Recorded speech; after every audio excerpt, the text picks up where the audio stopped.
Now, as we've been seeing earlier in the programme, countries around the world are beginning to plan for how they'll safely bring tourists back after the coronavirus pandemic.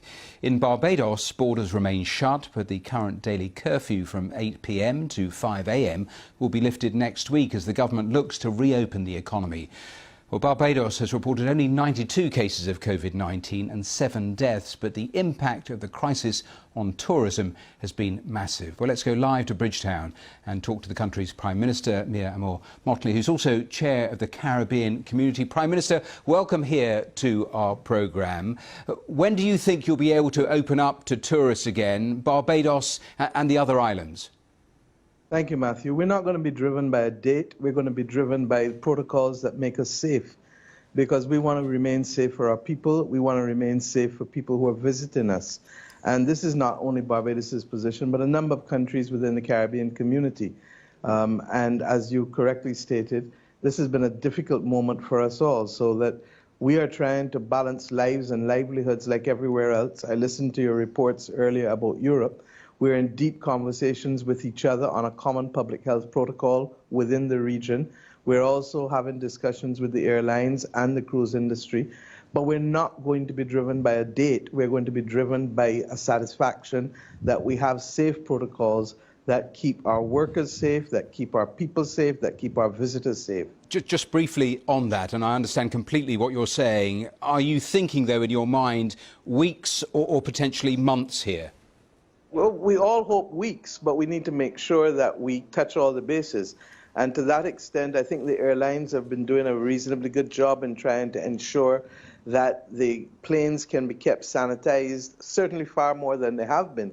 But the big issue is testing, and testing before people get on the planes, or testing when people arrive. Quite frankly, it's more practical before people leave, and we need access to rapid tests or test protocols that will allow us to be able to determine what is the risk that we are going to take if a person is tested 24 hours before, or should the person be tested within a matter of hours before going to check in. And what are the safeguards that you'll put in place? Will you accept tourists, for example, from high infection rate countries? What happens if you end up importing COVID-19, say, to resorts? I mean, in those sorts of questions, have you thought through what the answers are likely to be? That's exactly why, Matthew, I'm not giving you a date now. We are working through all of those protocols with all of the stakeholders. Up to this morning, I received a letter from the Caribbean Hotel and Tourism Association as chair of CARICOM, and the individual countries are going to make sure that we touch all the bases, because it is not our intention to import. It is not our intention to have anyone be affected. But at the same time, we have to balance the reality that the Caribbean is among the most travel, if not the most travel and trade dependent region in the world, with 50% of our GDP effectively coming from it. Which means that there is such an imperative to get back to some sort of normal. Just how bad has it been when it comes to employment, when it comes to government revenues? It's been bad. I mean, I think across the entire region, you've seen April will probably be a month where anywhere between 40 to 60% of government revenues have been affected in tourism-dependent countries.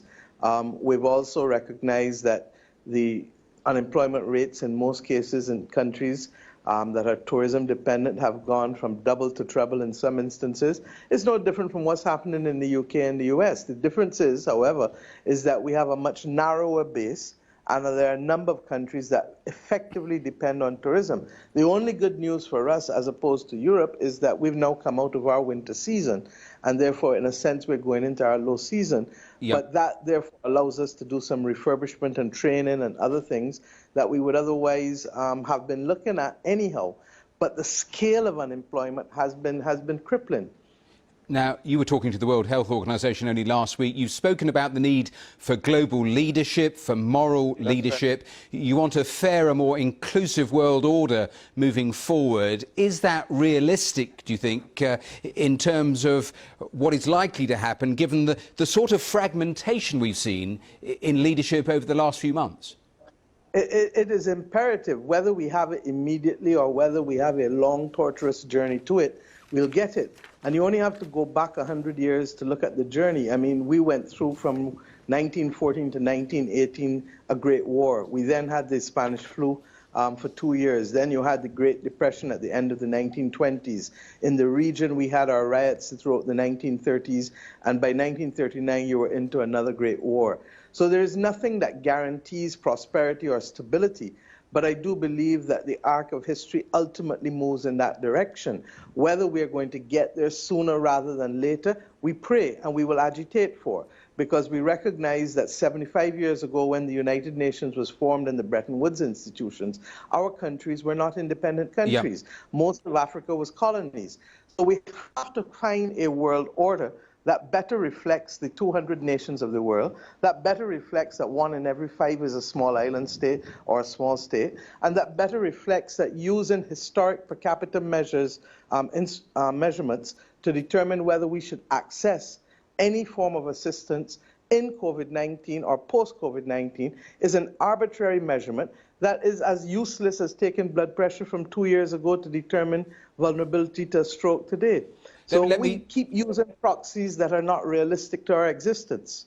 Let me quickly ask you 2 final questions, because people have pointed to strong, decisive female leaders in this crisis, from Jacinda Ardern to Angela Merkel. Is that just coincidence, or do you spot common traits?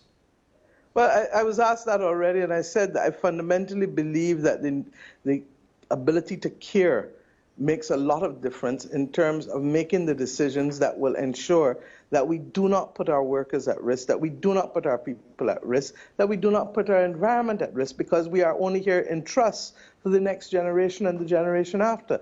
And we must not even look at COVID in a vacuum, because we are about to enter the hurricane season. We are in the middle of a climate crisis that's affecting us with drought and with sargassum weed. So you have to care about the implications for ordinary people in these things, and that must drive your decisions. I suppose the opposite of perhaps what people have been pointing to is populism. A final thought: as a leader, how tempting is it to offer easy popular solutions in a crisis like this, and how much do you have to actually resist that? It always is, but you have to govern for tomorrow, because tomorrow is coming. And if you only govern for today, then you will undermine the very ground on which you stand for tomorrow. So look, we have to be sensible enough to know that we're in this for the long haul. The statement that I've told my people all the time is to stay focused. And once we stay focused on the mission, then it becomes that much easier to overcome it. We believe that we can have a meaningful life after COVID, but we have to protect what we do during it. Prime Minister, we've run out of time, but thank you so much for your time, for joining us here on BBC World News. I hope to see you in Barbados sometime. Hopefully soon. Next up is Focus on Africa. I'm back in half an hour with more of the day's headlines. See you then.